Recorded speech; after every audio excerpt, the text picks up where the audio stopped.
Welcome back, Magic players, to the MXP San Francisco Modern 20K headliner. I am Niall Joan Rivers, joined with Jerry. Jerry, what have you thought of the games we have watched so far? They have been pretty awesome, and so have the decks too. And of course, the players, they're the ones putting on the games. But yeah, so far, pretty diverse mix of things. A little bit old, a little bit new, and the games have been great. Nothing to complain about here. Yeah, well, I am excited to get into our next round of Magic. You're going to see a little bit of a run back from Nuno here with the Prowess deck we saw earlier, rocking the new card Slick Shot Show Off, going up against Francesco on Bant Hammer. Yeah, Hammer we have not seen a lot of recently, but it looks like there are some new toys in this list for OTG, which is cool. A couple new equipments and a land also. Got some spicy sideboard options as a result of being 3 colors. Yeah, and it looks like we are going to see a turn 1 Sigarda's Aid here. And the Ornithopter, don't forget. And the Ornithopter. Cannot forget the Ornithopter. Unlike our great Ornithopter is on attacking duty. It has a different role to play, that is for sure. And it is proud of that role. I would be too if I was just like a 0-mana O2, you know? The amount of people that Ornithopter has killed over the years is incredible considering that. Absolutely. Now, we talked about some new cards from OTJ. There's also the Karlov Manor card Cryptic Coat showing up in the Hammer list. True. One I'm still unsure of. I don't know what your thoughts are, but I've seen this just pop up in a lot of places. It always seems like kind of mid to me, but admittedly, I've not seen it in action all that much. So hopefully this will be the time where I get proven wrong. Well, maybe we'll get a chance to. We are going to see on turn 2 here, it's Soulscar Mage, followed by a Lightning Bolt on the Ornithopter, really showing it respect, knowing that at any time it could become the bringer of your demise. Yeah, that is a lot of respect. You love to see it. Yeah. Inkmoth Nexus is going to be our land here for the Hammer player. Stoneforge is going to fetch out a equipment here. And honestly, at this point, it could be anything. There are 5 different equipments in Francesco's deck. So yeah, it is going to be the namesake of the deck, Hammer, getting pulled out here. I guess that's reasonable. You do have the Sigarda's Aid. You do have the Inkmoth Nexus. If you have land number 3, it could just be Lights Out. We also don't know what is in his hand at the moment. Could have lots of great stuff to bring in here. And a Bolt on the Mystic. That's kind of interesting because everything else is face up. It's on the table. You see the Inkmoth, you see the Sigarda's Aid, right? And you know about the Hammer? Yeah, you know about the Hammer, and first thing you do immediately is take out the Stoneforge. Yeah. So we do see another Stoneforge in hand for Francesco here. And there's the 3rd land, so it could have potentially gone for it, but given how quickly that Lightning Bolt got cast, it does seem pretty risky. So it looks like this is resolving. We are getting another equipment out here. And it is going to be Shadow Spear, which seems pretty good against the deck trying to burn you down. Yeah, I think so too. It's kind of interesting where normally you just see it in conjunction with Urza Saga Constructs because you have some big bodies, and we're not at that point in the game. So you might think it'd be a little bit more normal to get something like the Cryptic Code or the new Assimilation Aegis or whatever. Like, this is kind of banking on Hammer connecting with something, at which point maybe you're winning already, but I guess if that does happen, the Shadow Spear for sure is going to put you at the top. You're going to have the trample from it, the lifelink and everything. I don't think there's a whole lot that the Prowess deck could potentially do at that point, but it is sort of risky. Yeah, and looks like Soulscar Mage just gonna get in for 1 here. And I think that might be the Assimilation Aegis in Francesco's hand. Didn't get a clean look, but I think I recognize the art, even if it's very new. Might be... Yeah, it's the only Azorius card in the deck list as well. Mm-hmm. I don't want to brag, Jerry, but it was my promo card at pre-release, so I'm pretty familiar. Yeah, you are very familiar. I don't Is he want an to brag, Esper but Sentinel? I don't want to brag, but I didn't go to a pre-release. I went to the Star City, which is the same thing. Well, I went to 3 pre-releases, so I think I got it covered for you. Don't worry. I appreciate it. I'm so glad you're here. Yeah. Yeah, we're gonna fetch out a land here.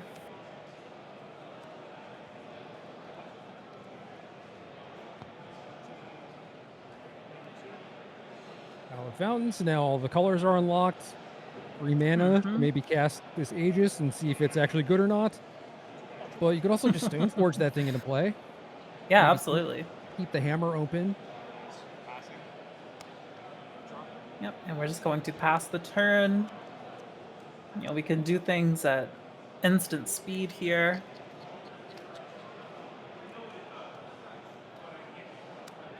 Yeah, both players able and wanting to act at instant speed.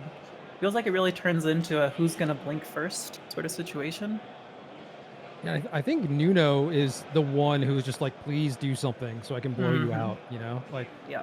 he's the one sitting with the reactive cards. I would guess a lava dart at this point, given how much he did not seem to be concerned about the Inkmoth Nexus, Yeah. and based on the fact that this Stoneforge didn't actually die. Stormforge bringing in Cryptic Coat.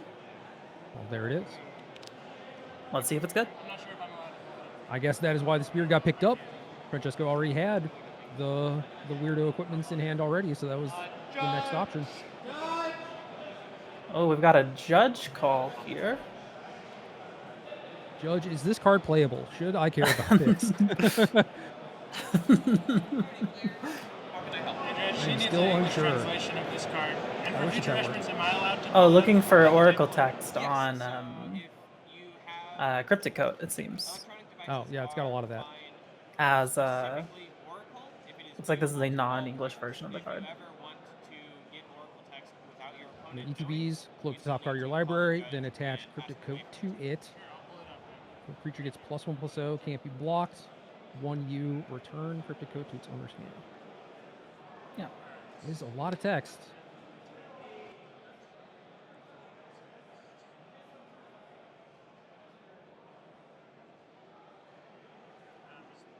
Yep, and we are getting the Oracle text here now, so Nuno can make sure that he fully understands what this card is going to do.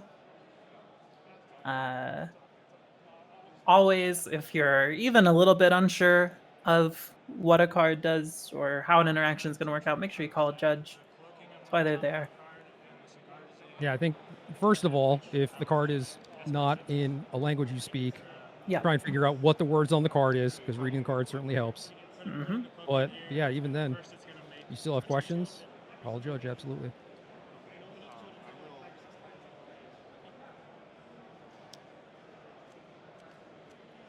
So either way, it is enter the battlefield. 2 triggers on the stack, one from Sigarda's Aid, one from the Cryptic Coat to card. Looks like we are playing. Now we have Sigarda's Aid trigger, attaching it to the Esper Sentinel. So now we have a 2/1 Esper Sentinel. And looks like a mutagenic growth. Which we're gonna see if you're gonna pay for the Esper Sentinel here. Yeah, so now you have to pay 2 mana. Thanks, Cryptic Coat.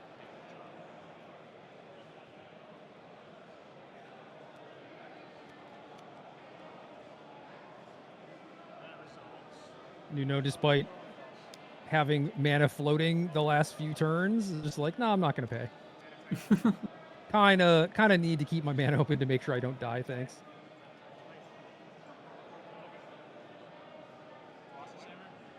Yeah, and then we're going to see the hammer come into play. And now going to attempt to attach it to the sentinel here, and that's when the dart is going to come out. That makes sense after the mutagenic growth. Because your Esper Sentinel's just going to die in combat anyway, so it's like, I'll just go for this and make my opponent use a removal spell on it.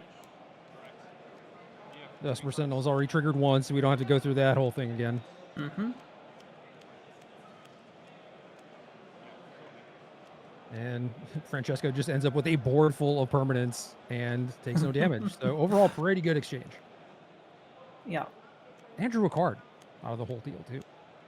And drew a card. We still have the the Shadow Sphere. It's like a Springleaf Drum and a land. Yep. So, it has some stuff. It's not great stuff. Mm-hmm. But Prowess doesn't have a whole lot going on either. There's just a Soulscar Mage. You're still at 13. Yeah, I'm gonna attach that to the cloaked creature.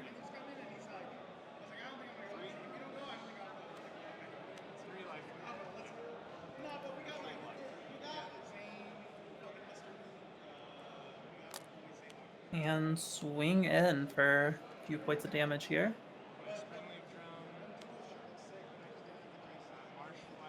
Got a Springleaf Drum and a fetch land here for Francesco. Regardless of how I feel about Cryptic Coat, the Aegis does seem pretty nice. It does seem very nice. Even if maybe the worst case scenario were to happen, which is something like Slick Shot show off, like you have the Stoneforge Mystic Mm-hmm. and everything, able to just remove something at instant speed. Stoneforge Mystic is now a removal spell. All seems pretty good. Yep, and it looks like Nuno going to put Gigantha into hand. And then just say go.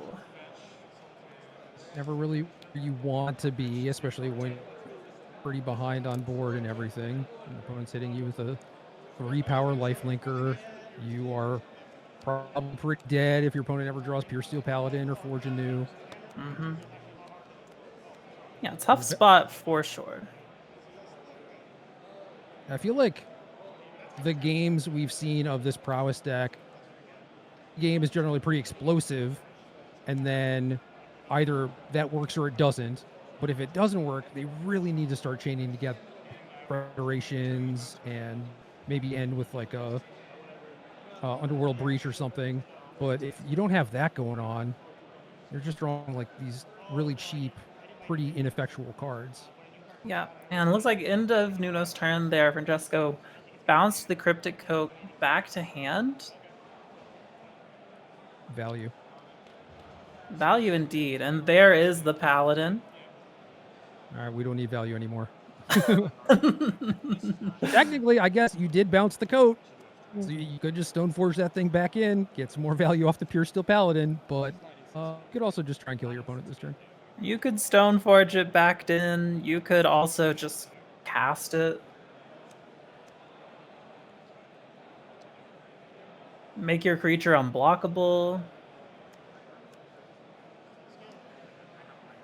I like that. Before we do anything else, we're going to try and equip this hammer. Yep. Don't want our opponent to be able to Lightning Bolt our Pure Steel Paladin while we have like a Stoneforge Mystic ability on the stack or something. So yep, that's, we are that's great. Stone Forging in the Cryptic Coat, Cigarda's Aid trigger, Cloak, and now that creature can't block, and is a 14, Yeah, 12 or something. with lifelink, by the way? Draw pure steel though. Oh no. Oh, the value. Oh nope. There we Oh, value secured. No one freak out. go. And now we will attack with our battleship. Yeah, I'm looking at Nuno's deck here. I don't think there's a single card Not in the main deck. that gets through this. So that is going to be game one going to Francesco on Bant Hammer. We really got to see a lot of the weird equipments shine in that game. Yeah, I appreciate Francesco naturally drawing a lot of them. we got to just see them all in action. Yeah, I guess the only one we didn't get to see was the Aegis. But it was there. It was It was there, though. It was there. We got to see the art. Nuno never gave him a reason to have to use it. Yeah, very, very tricky there. Now, let's take a look at these sideboards for a second, Jerry. Is there anything that Nuno's wanting to bring in against Hammer? I mean, Vapor is good. Mm-hmm. It is, again, not a permanent answer, but if they are using something like Sigarda's Aid to equip the Colossus Hammer, and then you bounce the creature, then the hammer's still there. Yeah. Maybe that's good enough. Just gives you a little bit of protection too if you're racing. Like say you have a Slick Shot show off against their Inkmoth Nexus or whatever. It's like that could be the thing that buys you the turn to maybe get the job done. So that's good. In terms of like artifact enchantment destruction, we have a couple copies of Flame of Anor. And there are wizards here. Bishop off's a wizard, 3 Soulscar mages. Those are also wizards, so not overflowing with them or whatever, but maybe get a little bit of value from that too. Sometimes you see a green splash for Pick Your Poison or Ancient Grudge or something like that. None of that here. So just a couple copies of Flame and Vapor Snag, and I think that's about it. You can try to like Blood Moon or Alpine Moon Urza Saga, but I think you just want to try and kill your opponent instead. Yeah, I agree. And what about from Francesco's side here, the Hammer list? Taking a look at his sideboard. Yeah, I love this sideboard. You got some Curse Totems, Pick Your Poison, Prismatic Ending, Surge of Salvation, Orvar. We've already seen a few creativity decks. Mm-hmm. Then some fun of one-ofs, including one Sanctifier and Vec. That seems quite good. Doesn't give you the life gain that we saw from the Oriok Champion earlier, but it does really help against World Breach sort of stuff. So you're certainly happy with the one copy. I feel like you'd probably be wishing that you had more at this point. But the Spell Pierce is pretty solid. Surge of Salvation is okay. And then things like Prismatic Ending Picker are okay as well if you feel like you need to try and kill some of the early threats. So you got a few options. It just depends on, again, like how much you want to dilute your deck when you are very much built around synergies. Definitely. We're going to go into game 2 pretty quickly here. Definitely Nuno's deck feels like one that wants to be on the play as much as possible, so we'll see how much that ends up helping here. I mean, he was on the play last game as well, but I think just had too many reactive cards. It was only the one threat, a few pieces of interaction, and no iterations or a big payoff like the Slick Shot would have been. Yeah, we saw many turns where he was clearly keeping up mana for something that just, Francesco was able to play in such a way that that mana just went unspent.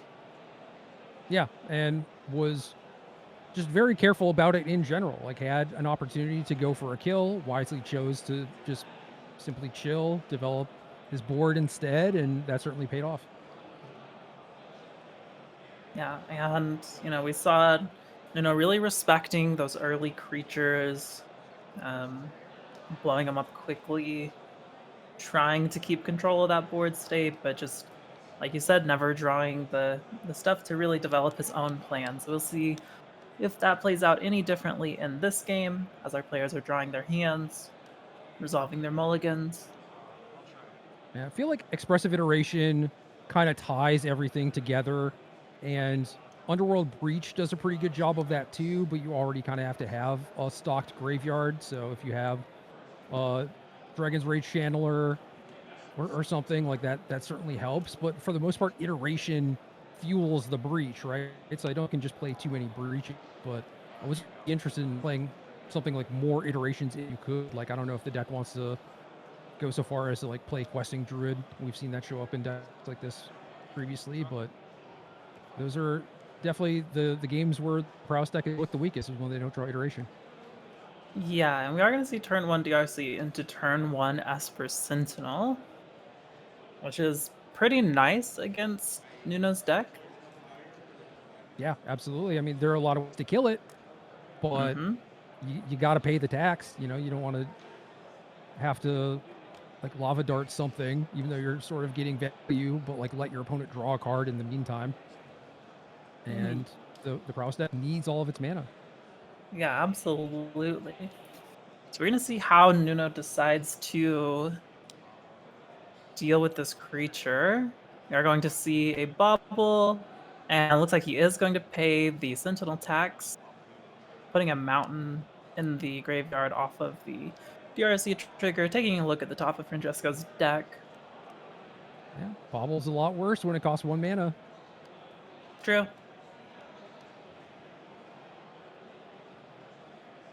Then we're going to dart the Sentinel, putting a Soulscar Mage into the graveyard, attacking. He does have Delirium, I Yep, believe. it is Delirium. It is Xaxes. Hitting the creature was pretty nice. Mm-hmm. Worth noting that this DRC is not an Aquatine DRC, so I don't know if the fourth one was non-altered or if they made them change it. I really hope the fourth one's just not altered. It's just answering questions with more questions. It's true. My nightmare. Once again, CBA players, round 4 pairings have been pushed.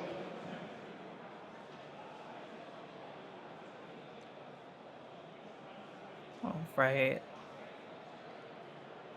Looks like No. we are seeing a Stoneforge Mystic come down. Like, did the fetch, shuffle, present, cut your deck, and then play a Stoneforge, and we're just going to do it again. Getting a hammer, passing the turn.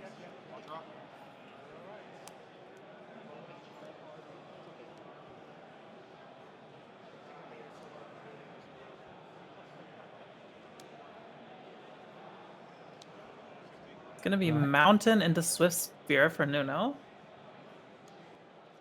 That hammer doesn't look super threatening right now, but it could be at a moment's notice. And I feel like that Stoneforge Mystic probably has to die. Yep. And it looks like Nuno agrees with you as he is going to bolt the Mystic. Put a Steam Vents in the yard off the DRC and swing for 5. I did see a Surge of Salvation.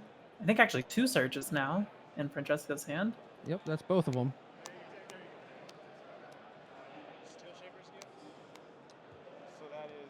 Yeah, that's going to be a Steel Shaper's Gift. The fun of one of. They only let you play 4 Stoneforge Mystics, so you do what you got to do.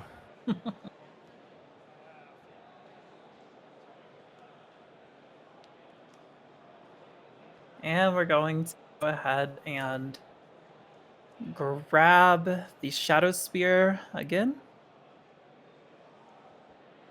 Yeah, again, kind of a weird spot to get it, but Francesco already has the hammer, and the spear last game did make it so that he was not really in any danger of dying, and I could see it playing out much the same way this game.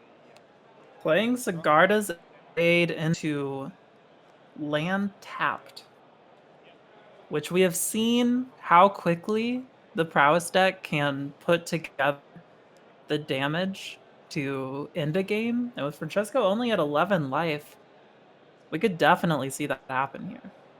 Yeah, we could absolutely, especially if things like the 4 mutagenic growths in the deck stayed in after sideboarding. I think that is one of the cards that contributes the most to just these burst damage, like one-shot kills. But there is a lava dart in the graveyard too. That's basically 2 points at any There's a time. lightning bolt in hand.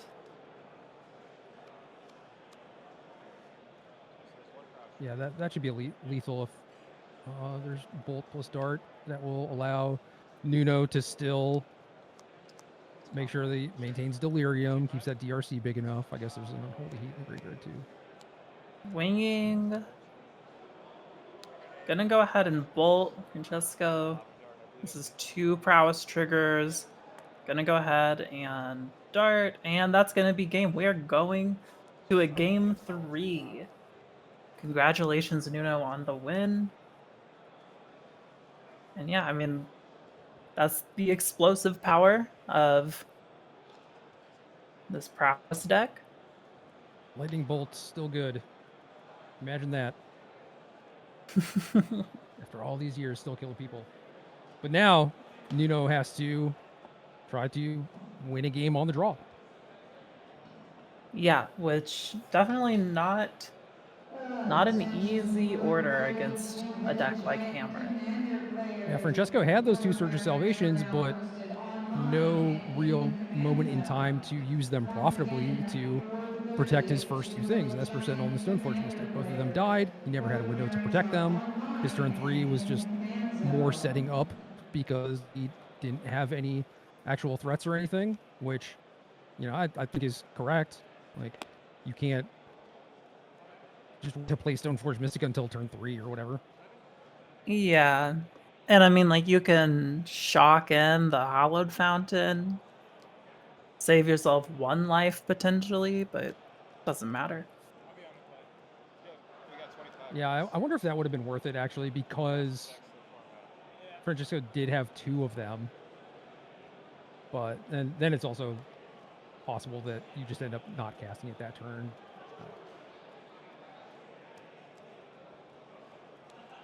Your opponent just has a bunch of mutagenic roast instead, and it's like, okay, well, Yeah. this didn't really matter. But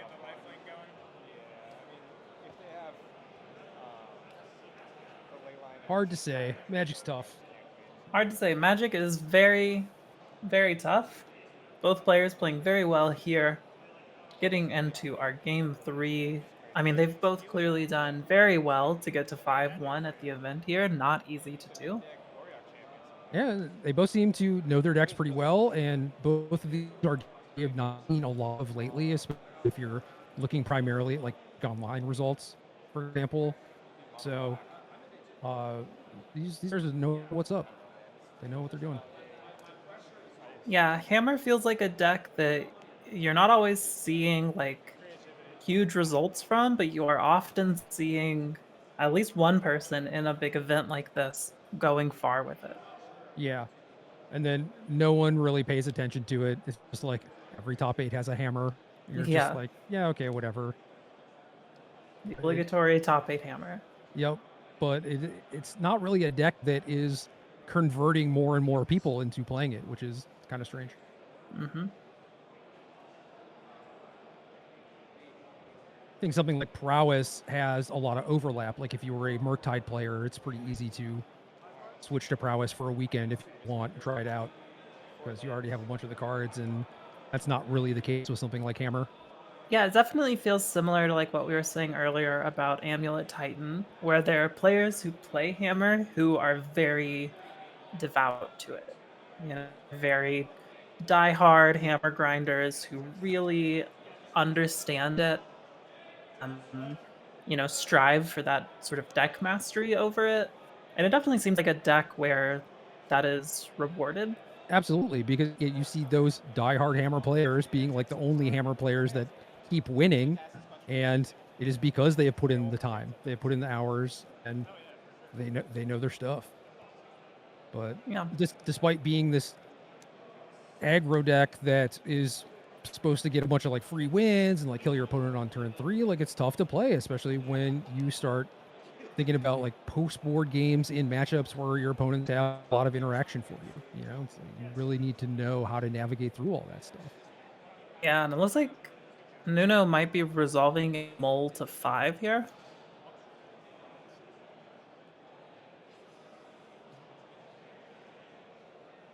Yeah, it looks like That is what's happening. Mold of 5 against keeping 7, hammer on the play. We got a Haywire Might turn 1 for Francesco. But the Mold of 5 looks solid. Regular Yeah. Channeler, expressive duration. What more could you ask for? Yeah. I mean, mulligans are powerful. We're gonna fetch out just a basic mountain here for Nuno. The thing I tell people is you don't have to mulligan, you get to mulligan. Oh yeah. I say that to my opponents all the time when I'm at some event and I'm on my mold of 5 and they're like, oh sorry, that really sucks. I was like, no. You don't understand. Yeah, I had a choice. It sucks for you, my friend. Yeah, because my hand is going to be pretty good. And We're gonna see Bobble come down, trigger the DRC, put another DRC in the yard. That is now 3 different card types in the graveyard on turn 1. Pretty nice. pretty nice, almost there.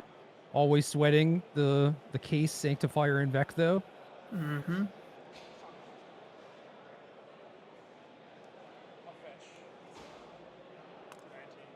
Wonder what that Haywire Might is doing there. Just hanging out. Just hanging out, being a little guy. Hanging out, being a little guy. Don't worry about him. Like Maybe he gets a hammer later. Sure. I mean, I guess it gains life. That's not bad. Mm-hmm. But using it to try and kill an Underworld Breach, not that great. Trying to use it to kill like an Alpine Moon or something, also not that great. But overall, I'm a pretty big fan of just having your curve be as low as possible in matchups like these. You're both trying to kill each other on turn 3. Yeah. I think it's reasonable. I also love that in the hammer deck, all of your creatures are simply awaiting greatness. That's Any one of them wield the hammer at any time. The Haywire Might is worthy of Mir. Any creature in the hammer deck could be knighted at any moment. Yep.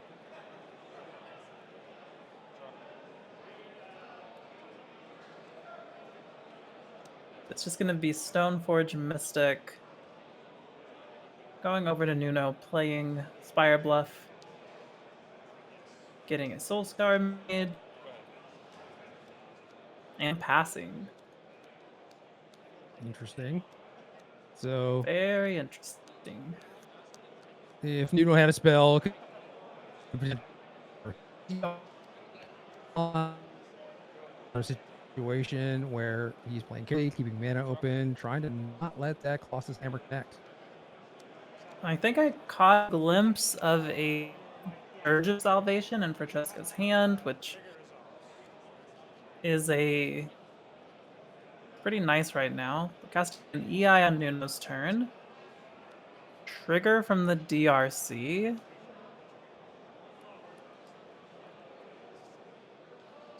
Yeah, it's weird. Francesco on the draw did not have a chance to use Surge. Now that he is on the play, he's had enough time to develop and has Surge mana available. Looks like with the DRC trigger resolved, Nuno kept the card on top, and now Francesco is fetching his land for EI resolves.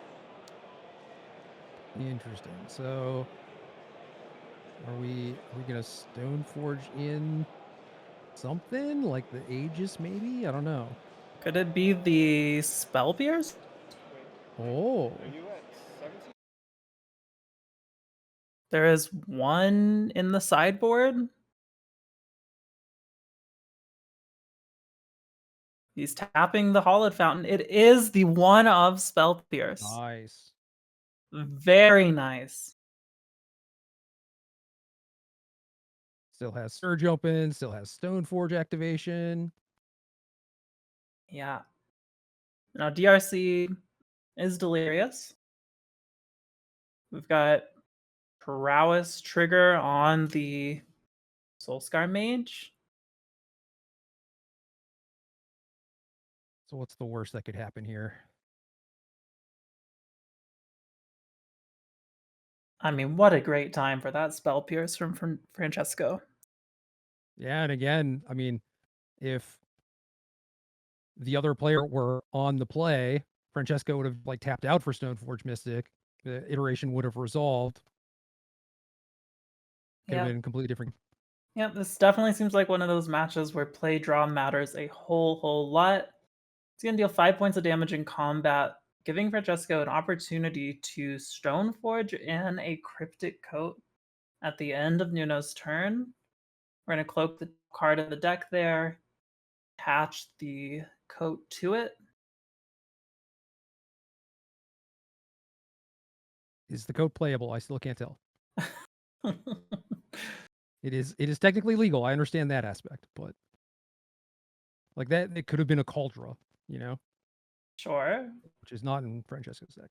Well, we're seeing another Stoneforge. And he's got a third one in hand. Ooh. We're gonna look through the deck here.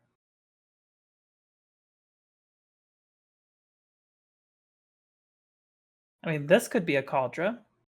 It's gonna be a Shadow Spear. Shadow Spear on the unblockable creature, not bad. Still small.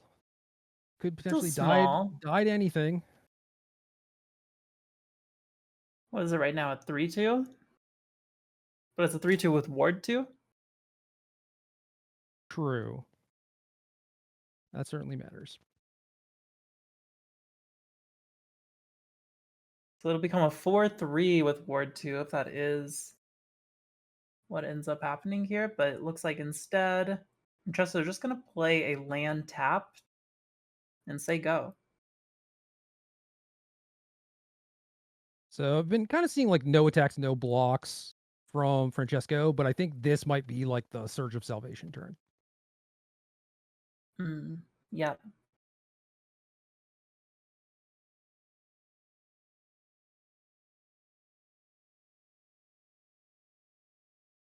We go, going back over to Nuno, draw per turn. What do we have here? One mutagenic growth, a vapor snag, I think I saw there. Yep, and an Alpine Moon. No Urza Saga though. And actually no Urza Saga in Francesco's deck list either.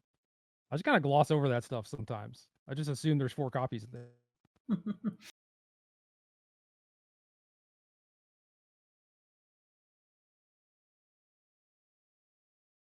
In with just the DRC, take Francesco down to 8.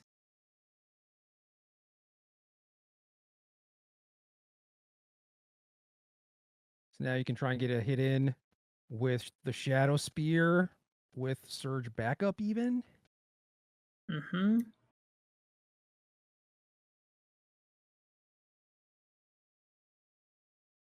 It's gonna be Sigarda's Aid. Oh, okay, that helps. It does help quite a bit. Swinging in with the unblockable coat creature. Could also be anything. Could be an Ornithopter. Could be an Ornithopter.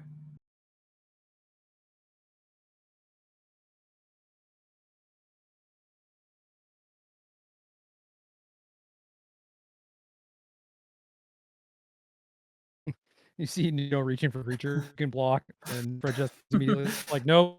And it looks like the Shadow Spear are going to come down. And we're going to have a Sigarda's Aid trigger. This will Now, potentially be 4 health for Francesco. yeah, Gonna- now Nuno has to think about whether or not he wants to use the Vapor Snag. Chooses Yep. yes. Pays for the ward. Pays the ward automatically.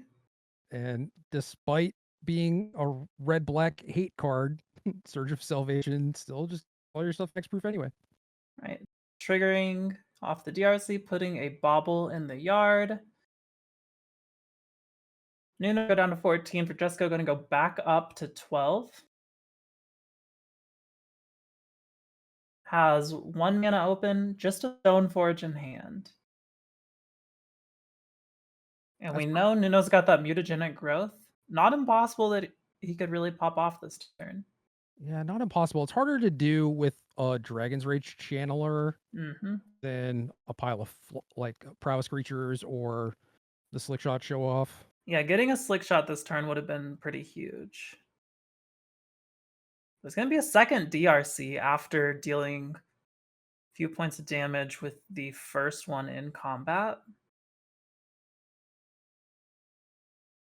So that's not bad, but But you are losing to the Cryptic Coat creature. And no longer does Nuno even have the mana to interact with the Cryptic Coat creature. Francesco has the mana to play a Stoneforge, get whatever he wants, I flash it believe in. now it is hammer time. Hmm.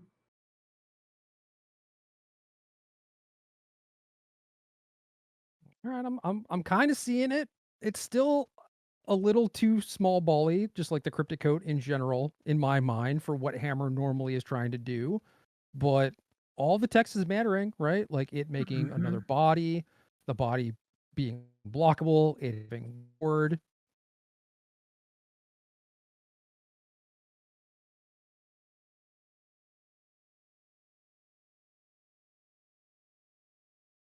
And here we go, attacking in with the unblockable 4/3 lifelinker.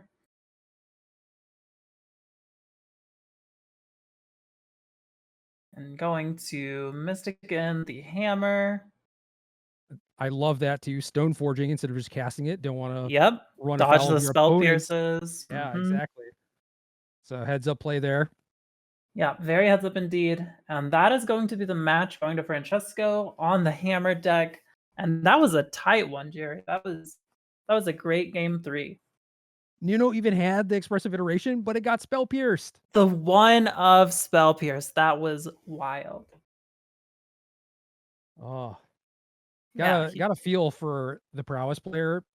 You know, Mhm. showing up with the brand new card in this deck that not a lot of people respect, starting I think 5-0, right, and then losing the last two. That's rough. That's rough. Definitely not out of it quite yet, but congratulations to Francesco on hammer. Great, great gameplay from both players.